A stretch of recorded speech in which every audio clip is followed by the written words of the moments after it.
Cuando me llamaron y me pidieron que hablase de algo hoy en el Congreso, le di varias vueltas y les voy a contar las vueltas que les di, por qué se las di, por si acaso quieren cambiar de tema y nos vamos hacia otro tema.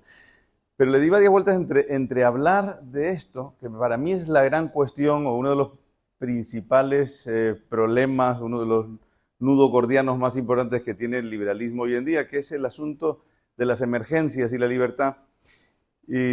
O si de hablar de las instituciones liberales, tratar de poner un poquito de teoría austríaca del capital en las organizaciones liberales, cómo van en el mundo y demás. ¿Y cuál era la otra cuestión? Juan de Mariana, 20 aniversario del instituto, pues hablar un poco de Juan de Mariana, por qué se eligió Juan de Mariana, el nombre en sí, la persona que lo propuso fue José Carlos. Recuerdo perfectamente el momento, llevábamos discutiendo un montón de tiempo el nombre y unos para arriba y otros para abajo, y cuando José Carlos dijo, ¿y qué tal Juan de Mariana? Ahí hubo unanimidad y ahí se quedó Juan de Mariana. Y 20 años de instituto, que no está nada mal. Bueno, así que al final tiré por este tema. Podría haber sido cualquiera de los otros. Si voy rápido y quieren que entremos en alguno de los otros temas, entramos también. Y si quieren entrar en las cuestiones de actualidad en el gobierno, con el decreto contra las universidades, también entramos en eso. Tengo una diapositiva, creo que dedicada al asunto. Bueno, de todas formas, como les decía, el tema de la libertad y las situaciones de emergencia me parece un tema crucial para el liberalismo a nivel teórico, a nivel intelectual, pero también a nivel práctico, porque si nos ponemos a comienzos de siglo y hasta ahora ha sido una sucesión de crisis y emergencias una detrás de otra. La primera de todas, ya poco lo recuerdan, la .com, nada más empezar el siglo, luego la crisis financiera, la crisis de las hipotecas, la crisis de Ucrania, la crisis energética, la crisis de Oriente Medio, la crisis del COVID, por supuesto, la crisis climática, siempre presente. Es una crisis detrás de otra, una detrás de otra y de otra y de otra. Y creo que merece la pena analizarlo, el por qué parecen ser tan contagiosas las crisis, por qué parecen venir en cadena, por qué parecen no acabar nunca, por qué parecen extenderse y por qué parece que tienen una relación tan compleja con la libertad. Porque la cuestión es, al fin y al cabo, o una de las cuestiones que quiero tratar con ustedes, es esa relación tirante que hay entre las crisis y la libertad. ¿Y por qué las crisis ponen continuamente en tela de juicio las libertades que en situación normal pues solemos considerar que no son discutibles, ¿no? Otra cuestión por la que es importante tratarlo es porque las crisis parecen el alimento perfecto del Estado. Parece que cada vez que hay crisis el Estado va engordando, creciendo más y más y más, y eso, por supuesto, a costa de la sociedad civil. Y lo que comentaba antes, que las libertades personales en tiempos de crisis son libertades que sufren especialmente, ¿no? Parece que como en la caricatura esta, parece que uno tiene que poner todo en la maquinita esta y todo tiene que pasar todas las libertades tienen que pasar por rayos X y muy pocas pasan limpias al otro lado de este proceso de fiscalización de libertades durante épocas de crisis. Así que la pregunta que planteo es, ¿qué podemos hacer? ¿Qué pueden hacer los liberales? ¿Qué podemos hacer de cara a proteger mejor las libertades en época de crisis? Ya sea, ¿qué podemos aprender de las crisis? ¿Qué podemos analizar? Y sobre todo, ¿cómo podemos proteger las libertades en esta sucesión continua de crisis? Para empezar, me gustaría plantear esta cuestión, y es que la crisis parece ser el caldo de cultivo ideal del Estado. ¿Por qué es el caldo de cultivo ideal? Es una cuestión a discutir, y hay teorías para todos los gustos. Pero una hipótesis interesante es que el Estado precisamente ha sido evolutivamente, históricamente, el mejor solucionador de crisis, o al menos el más efectivo, y eso ha hecho que ahí lo tengamos una y otra vez cuando hay crisis creciendo, engordando y gozando de buena salud. De hecho, si miramos el planeta, pues hoy en día no hay lugar en el que no tengamos un Estado operando y regulando la vida de la gente y bien podría ser ese fenómeno de que haya ocupado toda la faz de la Tierra bien podría ser porque precisamente pues, tiene una ventaja competitiva por medio de la cual ha conseguido desbancar a otras muchas soluciones, a otras muchas propuestas para lidiar con esto, con las crisis. Ortega y Gasset decía que planteaba otra cuestión, que es la cuestión de que la masa, el hombre masa, decía él, cuando se ve ante una situación de emergencia, lo que grita es: quiero ser irresponsable, ¿no? Quiero que alguien asuma mi responsabilidad. Y que ante esa situación lo normal es que algún ente colectivo que no sea descentralizado, pues tome el lugar que normalmente tendría que tomar el ciudadano, el individuo, la familia, etc. En cualquier caso, el Estado, como diría Max Weber, es el monopolio del uso de la violencia. En casos de crisis, pues le viene muy bien este monopolio para operar de manera efectiva, como vamos a ver en un momento. Lo que no es tan bueno, y eso también es creo que un ingrediente, un factor, una cuestión que hay que tener en cuenta para analizar bien esta problemática, es cuando hablamos de la parte ya más logística, creativa. Cuando es uso de la fuerza, pues no solo tiene el monopolio, sino que lo tiene, parece, por una ventaja competitiva clara.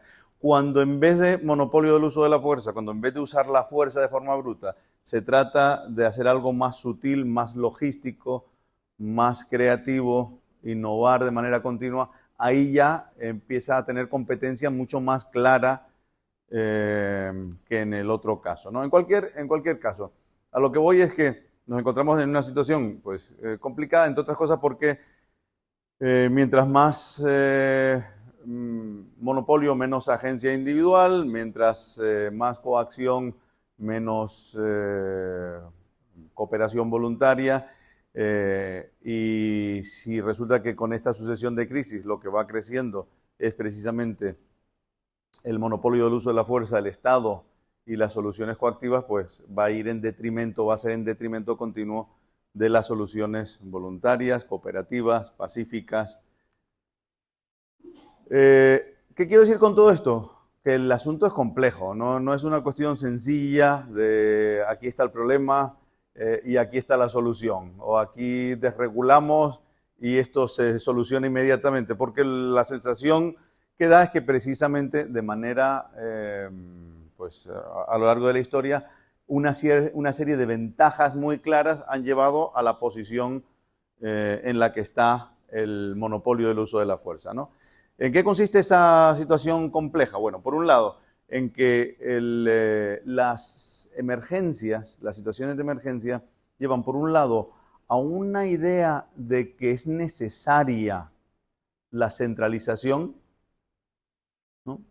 Hay una cierta idea de que es necesaria la centralización, la unión de mando y el control de recursos. Eso es un primer problema al que apuntar. Y esa idea creo que está presente prácticamente en toda sociedad. Por otro lado, que esa centralización, esa unión de mando y demás, pues lleva a un problema muy claro en cuanto a la práctica de las libertades, pero sobre todo a la extensión en el tiempo de las reglas que hacen o de las medidas que permiten que el Estado, que el monopolio del uso de la fuerza, trate de solucionar los problemas. ¿Qué estoy diciendo? Que tienden a permanecer en el tiempo, como vamos a ver dentro de un momento. Por otro lado, las personas que tienen que poner en marcha todo este tipo de procedimientos y reglas son personas que trabajan en la función pública normalmente, tienen poca piel en juego, como dirían los anglosajones, se juegan poco y lleva a muchas actitudes, a muchas acciones que les suponen a ellos poco costo, pero a lo mejor sí les suponen mucho costo al resto de la sociedad, como puede ser llevar a un punto exagerado el principio de precaución, no permitir que prácticamente ninguna acción de prueba y error se lleve a cabo porque puedan poner en riesgo el plan centralizado, Y además, este tipo de situaciones llevan a otra cuestión que merece la pena destacar, que es el asunto de la arbitrariedad. Cuando ponemos en marcha este tipo de aparatos grandes que mueven muchos recursos, que toman decisiones muy rápidas y sin tener piel en el juego, solemos encontrarnos con mucha arbitrariedad, ¿no? Caso paradigmático la Revolución Francesa, pero vamos, cualquier ejemplo que busquemos de maquinaria estatal puesta en marcha para tratar de solucionar una gran crisis, pues nos encontramos con este tipo de problemas. Tal es así que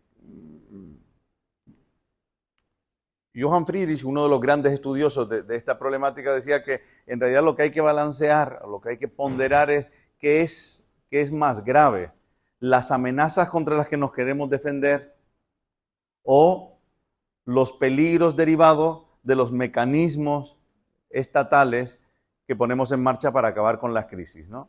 Y que es una cuestión hasta cierto punto, decía él, subjetiva, pero que es la clave del asunto. Es cómo ponderar lo uno y lo otro, cómo ponderar qué es más peligroso, las grandes amenazas existenciales o las medidas difícilmente limitables que ponen en marcha el Estado cuando nos encontramos ante esas amenazas.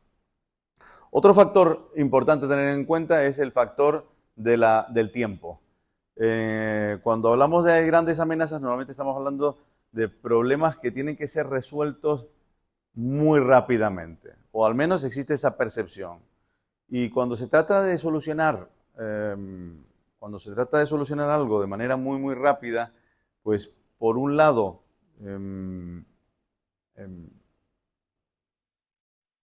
tenemos que ver qué instituciones son las que, esto vamos a hablar un poquito más luego, qué instituciones son las que son capaces de mover, redistribuir, reorganizar recursos rápidamente. Por otro lado, lo que también hay que tener muy en cuenta es el tema de los procesos. La tendencia es clarísima y es que cuando tenemos emergencias, los procesos que son establecidos porque se considera que son procesos que establecen garantías en tiempos de normalidad, pues se empieza a pensar que son tonterías, son lujos que nos damos solo en los tiempos de bonanza, pero que no nos podemos seguir permitiendo cuando dejamos de estar en esa situación.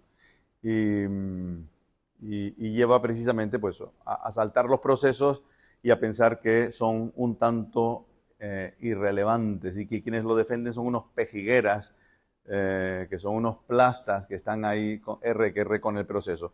Benjamin Constant decía además que hablaba mucho de esta cuestión del tiempo y del tiempo asociado a eliminar los procesos y decía, y siempre te dirán que es una cuestión temporal, siempre te dirán que es una cuestión temporal, siempre te dirán que es una cuestión para acabar con esta medida, pero la tentación, decía Benjamin Constant, es tan grande. Una vez se pone en marcha y el gobernante prueba el ejercicio de poderes que son amplios y además expeditos, que la tentación de seguir utilizándolo cuando se acaba la emergencia o estirar la emergencia todo lo que se pueda, pues es difícil de parar. Y que en general, decía él, nos vamos a encontrar con que cada vez que aprobamos una situación de emergencia, pues esa temporalidad de la regla especial, vamos a ver cómo se alarga y cómo se encadena con otra. Ejemplo, pues les decía, el gobierno de España en este momento que quiere aprobar una ley contra dicen ellos, que es contra las universidades privadas, y cuando les preguntan que por qué, y además no es, decía una ley, no es una ley, es un decreto que ni pasa por el Parlamento, y cuando es un decreto para época de emergencia, ¿no? Está diseñado para épocas de emergencia. Y cuando les preguntan cuál es la emergencia que hay, te dicen que la emergencia es una implosión, que hay una implosión en este momento en el mercado universitario que es necesario detener. Bueno, hasta ese punto. Yo creo que ni Benjamin Constant podía imaginar que se llegaran a maquinar cosas como esto, ¿no? Una implosión que exige medidas de emergencia que no pasan por el control de una votación parlamentaria. Y como este podemos hablar de otro montón de casos o de alargamientos espectaculares. Por ejemplo, gran parte de las órdenes presidenciales que firma el presidente Trump en este momento son por una emergencia.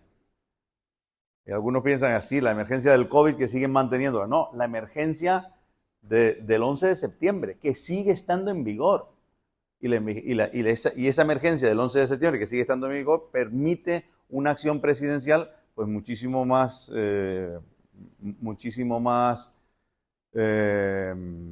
ilimitada y sin controles de lo que permitiría una situación normal, ¿no? Otra cuestión interesante es el tema de los asesores, de los expertos, ¿no? La tiranía de los expertos. Como en ese momento, pues los gobernantes suelen rodearse de una serie de expertos que parece que son los únicos que tienen una fórmula para solucionar el problema. Y no me refiero tanto a este tipo de expertos, sino a este otro tipo de expertos que te los presentan como que aciertan siempre, que nunca se equivocan y que olvidémonos de discutir entre nosotros y olvidemos de probar diferentes soluciones. Esa tiranía de los expertos, pues la hemos vivido recientemente muchísimo, más en España o en Estados Unidos, que yo me encontraba, por ejemplo, en el tiempo del COVID viviendo en Guatemala, mucho menos allá, porque el experto era el presidente allá, que era médico.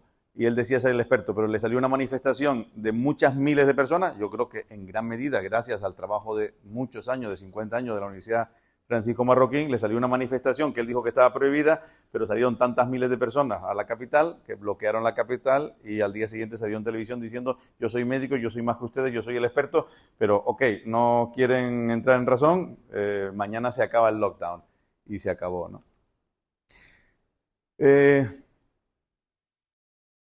Claro, toda esta idea de que unos expertos nos marcan el camino es una idea que es como ir como el de la foto aquí, ¿no? Que nos marcan el camino de una situación que todo el mundo reconoce que es tremendamente compleja y delicada, pero que vamos a confiar en una única persona o en un único comité que sabe la solución. Que sabe la solución y que va a llegar al otro lado de la pasarela o del cable, de la cuerda, salvando los trastos. Vamos, que el timonel y su equipo tenemos que confiar en ellos porque son los que nos pueden llevar al otro lado de la crisis. Pero claro, una crisis en la que no vamos a tener, en general, precisamente por todos estos mecanismos, no vamos a tener precios de mercado. Y la ausencia de precios de mercado en lo que sea, desde las mascarillas, podemos ver la diferencia clarísima, ¿no? ¿Qué ocurría en España donde no había precios de mercado de las mascarillas? Pues mis familiares y mis amigos me pedían que les enviara mascarillas. ¿Desde dónde? Desde Singapur, desde un país súper rico que produce muchas mascarillas. No, desde Guatemala, que había precios de mercado y había mascarillas por todos lados y nunca dejó de haber mascarillas. Es un ejemplo reciente, pero ocurre una y otra vez en las emergencias, precisamente por este modus operandi. Nos quedamos sin precios de mercado y en general pues lo que nos encontramos son con cuellos de botellas importantes. Es decir, que el elefante entra en la cacharrería o en la tienda de chinos, como dicen los de porcelana china, como dicen los anglosajones, y el resultado pues solemos conocer lo que es un desbarajuste bastante amplio, ¿no? Y una cuestión más, que también otro elemento más, si ya esto es complejo por todos estos elementos que acabamos de comentar, yo creo que lo complica un poquito más, que es el tema del efecto trinquete, ¿no? Del ratchet effect del que hablaba Bob Hicks, a quien le dimos el premio Juan de Mariana hace, 18 o 17 años. Algunos lo recordarán cuando vino aquí, estuvo unos días con nosotros hablándonos precisamente del efecto trinquete en el plano teórico y en el histórico. ¿Qué pasa con el efecto trinquete? Que al menos en el último siglo, el propio Bob Hicks dice que no está nada claro en siglos anteriores, que más bien parece que no, pero algo pasó que en el último siglo, cada vez que el Estado crecía con una crisis, cuando pasaba la crisis nunca volvía o nunca vuelve a la dimensión cuantitativa y cualitativa en la que estaba antes de la crisis. Es decir, que sube un peldaño y nunca baja cuando se termina la crisis al peldaño de antes. Y esto es una cuestión o una problemática muy interesante, ¿no? Es un problema importantísimo. ¿A qué se debe? Bob Hicks se tira su tesis doctoral, que luego se convierte en Crisis in Leviathan, plantea diferentes hipótesis de por qué es esto y de por qué se da en el siglo XX y no en el siglo XIX, pero no llega a ninguna conclusión clara. Lo que sí plantea es esto ha ocurrido en cada una de las crisis del siglo XX. Y desde luego la estamos viendo en las crisis del siglo XXI también. Tal es así que ese efecto trinquete opera ya no solo a no bajar, yo digo cuantitativamente, sino cualitativamente. Cuando queremos retornar a situaciones como las que había antes de la crisis, pues el aparato que se crea, las dinámicas, los incentivos y las personas a las que se le crea un puesto de trabajo o una responsabilidad para trabajar la crisis, no quieren por nada del mundo que volvamos a la situación, que la sociedad vuelva a la situación anterior. En definitiva, resumiendo todo esto, pues nos encontramos con un problema tremendamente complejo de un Estado que crece, que parece ser idóneo en muchos sentidos para lidiar con las crisis, que con cada crisis se reclama una centralización y una dirección única para el que el Estado parece estar especialmente habilitado, y nos encontramos con una serie de libertades que se van cercenando mientras esto se produce, unas crisis que parecen no acabarse y alargarse continuamente, un mercado que parece ir en caída, si no libre, pues sí muy clara, y una posibilidad de organizar y buscar soluciones voluntarias, descentralizadas y diversas en competencia, pues bastante complicado, ¿no? Para buscar solución o para dar algunas ideas de por dónde solucionar esta cuestión, decía Ortega que siempre hay que entender primero el porqué de esa ventaja, ¿no? ¿Cuál es la ventaja si queremos cambiar algo, si queremos eliminar algo? Y Ortega usaba mucho la expresión si queremos superar algo, ¿no? Si queremos superar esta problemática, y él habló precisamente entre otras, igual que Benjamin Constant, habló mucho de esta problemática, que tenemos que entender el porqué. ¿Por qué el Estado parece ser estar mejor situado para lidiar con estas cuestiones? ¿Por qué solemos entregarle nuestras libertades al Estado cada vez que tenemos una crisis? Y bueno, yo creo que no vale eso de, no, es que no tiene ventaja, ¿no? La negación de no tiene ninguna ventaja, no es cierto que el Estado lo tenga, creo que no es, la podemos discutir también, pero creo que es casi negar la evidencia de que tienes delante a un monstruo que ha crecido por algo que muy posiblemente sea algo relacionado con esta cuestión de las crisis, las guerras. Como conocen este fotograma, ¿no? De los Monty Python. No han hecho nada, los romanos no han hecho nada bueno, ¿no? Bueno, excepto las líneas sanitarias, la medicina, la educación, etcétera, etcétera. Las carreteras, las calzadas romanas, no sé qué. Bien.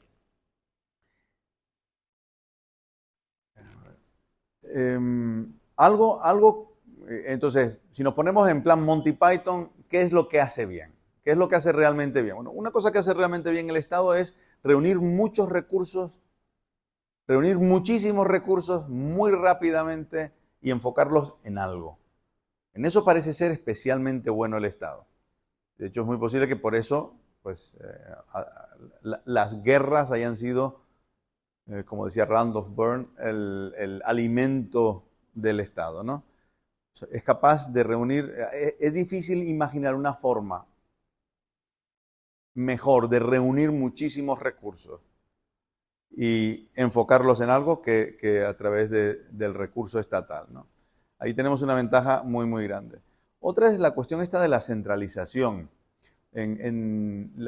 La descentralización, como decía antes, cuando estamos en momentos de gran crisis, se ve como algo molesto, algo que estorba, algo que viene a ser una pérdida de tiempo, un proceso increíblemente prolongado, y se ve al que se piensa que no tiene la solución como alguien que está malgastando recursos y tiempo. Y ahí el Estado de nuevo tiene una gran ventaja competitiva, un gran punto, que es el de, aquí me presento como el gran centralizador, ¿no? Y si Ortega decía antes que la gente pide esa centralización, pues aquí desde luego hay una institución que la ofrece, y la ofrece de manera pues casi sin competencia, ¿no? Y el tema del plan único, esa idea del plan único, que hay un plan claro, que queremos un plan claro, no que me presentes 4 opciones, sino que queremos un plan claro. Bueno, ahí también yo creo que esas son 3 ventajas muy, muy claras que tiene la solución estatal.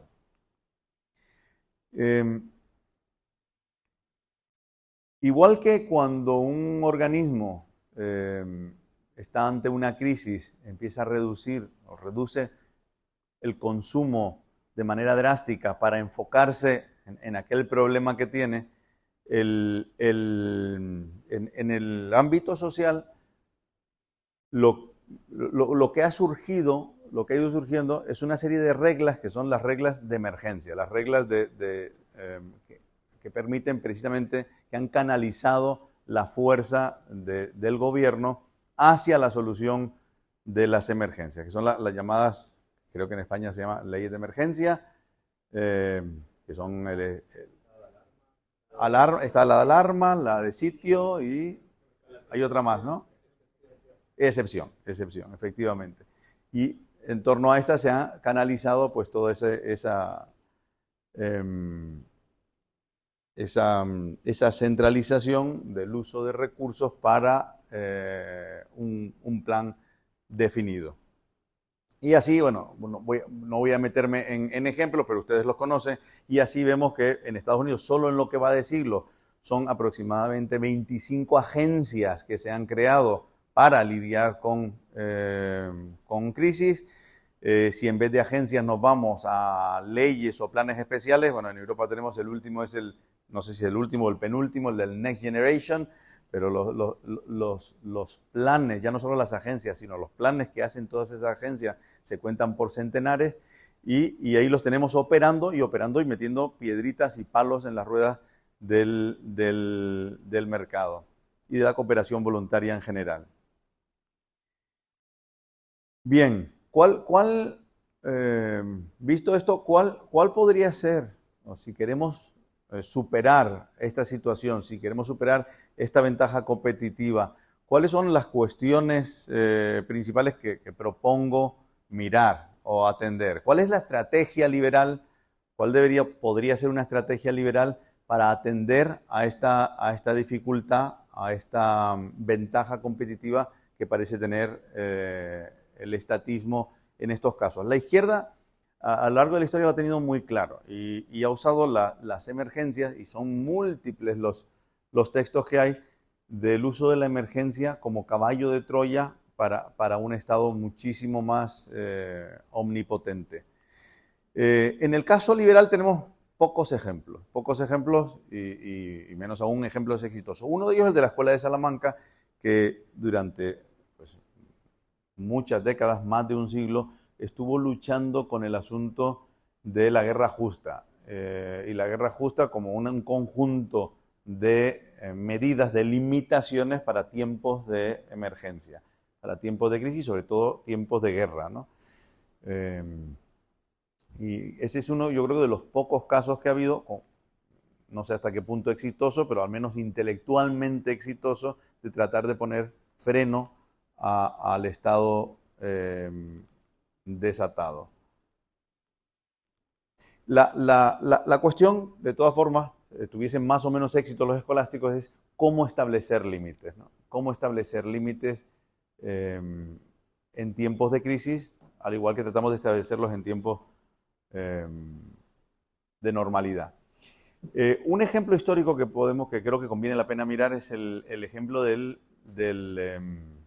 la República Romana, y concretamente del dictador la palabra dictador hoy pues suena con una carga pues muy moderna, pero si nos vamos a la figura del dictador romano, es una figura muy interesante, porque es la figura de una persona que se elige dentro de la sociedad por el respeto que se tiene hacia esa persona, por la admiración que se le tiene, por la honestidad y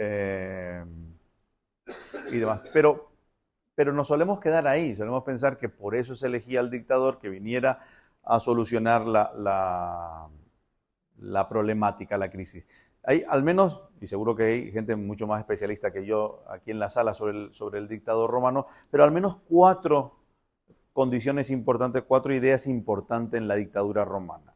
La primera de todas es que el dictador romano tenía que ser una persona que no fuera el gobernante del momento. Es decir, que si yo aprieto el botón de la emergencia, por ponerlo en palabras quizá más modernas y coloquiales, que si yo aprieto el botón de la emergencia, yo no puedo ser el dictador, yo no puedo ser el que utiliza los poderes especiales.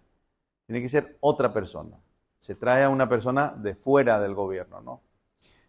Otra cuestión importante es que él tenía que estar limitado en el tiempo, claramente limitado en el tiempo. La dictadura romana duraba 1 año por lo general y no debía pasar de eso. Y había un consenso muy amplio en la sociedad de que si no se resolvía en el tiempo que había que resolverlo, pues mala suerte, ¿no? Y son muy pocos los casos de extensión. ¿Qué más? La dictadura romana tenía un único objetivo: restablecer, así decían ellos, restablecer el orden constitucional. Ese es el único objetivo que tenía la dictadura romana. Y dije 4, he dicho solo 3, se me está yendo uno de los que solo considero importante, no sé, no caigo ahora cuál es. Hubo, creo recordar que unos 300 casos de dictadura, 90 casos en 300 años. Aproximadamente 90 casos en 300 años y los hay de todo tipo. El éxito a lo largo de esos 300 años fue bastante grande de la institución de la dictadura. ¿Y a qué le podemos atribuir el éxito? Yo creo que a una de las cuestiones que sería clave repensar de cara a futuras crisis o de cara a propuestas liberales. Y es la cuestión del incentivo, ¿no? Esa cuestión, yo me pregunto muchas veces, ¿cuántos de los gobernantes que tenemos hoy hubiesen apretado el botón de pánico, hubiesen apretado el botón de emergencia, de leyes, de medidas de excepción, si hubiesen sabido que ellos en ese momento tenían que echarse a un lado y que venía otra persona que nada tiene que ver con ellos y que ellos no pueden elegir a gobernar? Yo me la juego a que muy poquito, si es que hay alguno que lo hubiese hecho. Si es que hay alguno. Estamos hablando de una de las características de una institución que estuvo en pie cientos de años. Yo creo que es la característica clave, una de las características clave. Yo no he estudiado Derecho, pero entiendo que toda persona que estudia Derecho, esto es una cuestión fundamental que estudia cuando se habla de la dictadura romana, ¿no? Creo que es un elemento fundamental. En definitiva, y olvidándonos ahora del tema de ejemplos históricos, la gran cuestión es cómo podemos lograr que el mercado, con su prueba y error, su sutileza, sus indicadores, sin planes únicos, nos aporten soluciones que a la población les parezcan soluciones suficientemente válidas como para permitir que no sea la solución estatal la única posible. Los elementos que considero que hay que mirar es, por un lado, el ahorro. Creo que sin ahorro no hay forma. Sin ahorro previo estamos vendidos al Estado. Si no hay un ahorro en la sociedad que permita tirar de esos recursos anteriormente no gastados para poder atender a la emergencia, pues va a ser difícil que tengamos alternativas. Otra cuestión que hay que mirar bien es el tema de y muy relacionado con el ahorro, el tema de cómo canalizarlos, ¿no? El tema de los bonos. Los bonos se han utilizado mucho para el tema de la guerra. Decía Rothbard que los bonos en realidad era la gran estafa social, los bonos públicos, claro, se refería a Rothbard, la gran estafa social por la que le quitábamos, el Estado le pedía dinero a algunos prometiéndoles que mañana te va a dar más quitándoselo a otros, ¿no? Pero de luego, pero no tiene por qué ser estatales, los bonos pueden ser bonos perfectamente privados y sería una forma de canalizar quizá el ahorro hacia determinadas actividades que poner en marcha en tiempos de crisis. Otra cuestión es el emprendimiento. El emprendimiento aplicado a casos de crisis y de emergencias. Y a veces resulta difícil imaginarse cómo es eso del emprendimiento. Bueno, hace muchos años, ¿qué sería? El año 2004 aproximadamente, 2005, cuando estábamos creando el Instituto Juan de Mariana, trajimos, no sé si recuerda alguno, Paco seguramente, José Carlos lo recordará, a Eric Prince, que nos dio un seminario sobre, Eric Prince era el dueño de Blackwater en aquel momento, que era una empresa de defensa privada, y en el seminario que nos dio nos planteó, aparte de todas las cuestiones que nos habló de defensa privada, nos planteó una cuestión al final del seminario que nos dejó a todos pensando, que era que su siguiente emprendimiento quería que fuera una serie de portaaviones que tener, en donde tenía listo todos los operativos para atender de manera civil momentos de crisis, ¿no? Bueno, me refiero a emprendimientos de ese tipo. No sé si el de Eric Prince es el mejor o no, pero algo de ese estilo. Creo que hay que pensar en ese tipo de cuestiones. Bueno, aquí precisamente tienen a Eric Prince, que fue portada de muchos periódicos hace año y medio o algo así, o hace 2 años, no, más ya, hace 4 años, cuando en Afganistán sucede aquella retirada tanto caótica, ¿no? Y los gobiernos no eran capaces de sacar a mucha gente, al menos en tiempo, mientras los talibanes iban avanzando. Entonces, en todas las portadas del mundo se acusó a Eric Prince de que, en España todos los diarios pusieron a Eric Prince en portada y le acusaban de estar cobrando 6.000 euros por sacar a personas de Afganistán. Yo cuando leía eso decía, no me lo puedo creer, qué maravilla, solo 6.000 euros sacar a una persona de esa situación. Qué crack este hombre. ¿Cómo es posible que haya montado un dispositivo? Y de hecho yo estuve en contacto con Eric durante esos días y él me decía, dame las coordenadas que yo te doy hora y ahí están los helicópteros sacando a la persona. Era espectacular. Veías por un lado el caos enorme. Bueno, me refiero en cualquier caso a ese tipo de emprendimientos, ¿no? Que a veces nos resulta difícil pensar en ellos porque estamos muy acostumbrados a que los momentos de crisis se resuelven de una forma determinada, pero quizá no tengan por qué.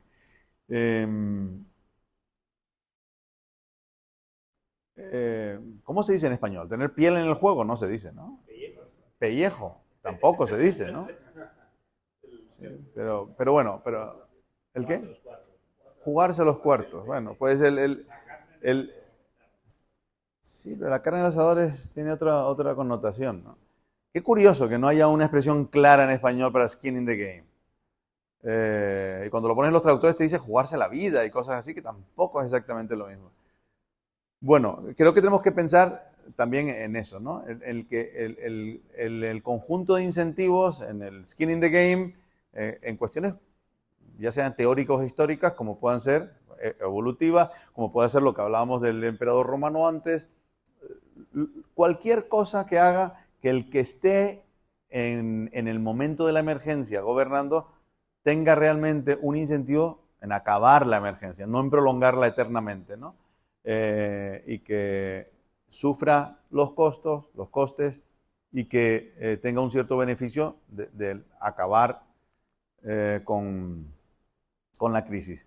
Y por último, los precios, ¿no? Frente a los expertos, pues ver cómo los precios pueden ser orientadores, a lo mejor no tan claros como puede ser el comité de expertos del que solo conocemos la decisión final, pero que seguro que si uno se mete en las discusiones que ellos tienen dentro, deben ser unas peloteras tremendas de opiniones absolutamente diversas, ¿no? Cómo meter los precios Mises insistía mucho esto en las guerras, decía que la guerra la ganaba, la guerra si no eran blitzkrieg, si no eran guerras relámpagos, la ganaba siempre el que tenía precios y tenía indicadores. Y él insistía mucho. Por ejemplo, él dice que en la Primera Guerra Mundial, en el momento en que dejó de ser una blitzkrieg, la tenía perdida Hungría, ¿no? La tenía perdida el Imperio Austrohúngaro porque decía, no hay forma. Quien tiene los precios de mercado es el otro lado. Y es lo que va a permitir que sigan produciendo todo aquello que hace falta para ganar esa guerra. Y por último, otro factor, otro elemento importante a tener en cuenta es los seguros. Creo que los seguros tradicionalmente han sido muy reticentes a la hora de entrar en situaciones de emergencia. De hecho, la cláusula de guerra y las cláusulas de emergencia son muy frecuentes en el mundo de los seguros porque los riesgos catastróficos son muy difíciles de lidiar desde el punto de vista probabilístico y desde el punto de vista actuarial. Pero eso no quita para que haya muchos elementos en la teoría actuarial que permitan el que la sociedad civil se defienda de las crisis. Y todo esto no pretende ser, lo que les acabo de decir, no pretende ser una vacuna contra el estatismo en tiempos de crisis, pero sí una reflexión acerca de cuáles son los elementos importantes a tener en cuenta, de por qué el Estado parece tener siempre una ventaja competitiva, por qué crece y crece, y cuáles son los elementos fundamentales que creo que los liberales deberíamos tener en cuenta si queremos que la próxima pandemia o el próximo amenaza de ataque o el próximo apagón no acaben siendo pues de nuevo detrimento de las libertades del liberalismo y del mercado. Y nada, muchas gracias.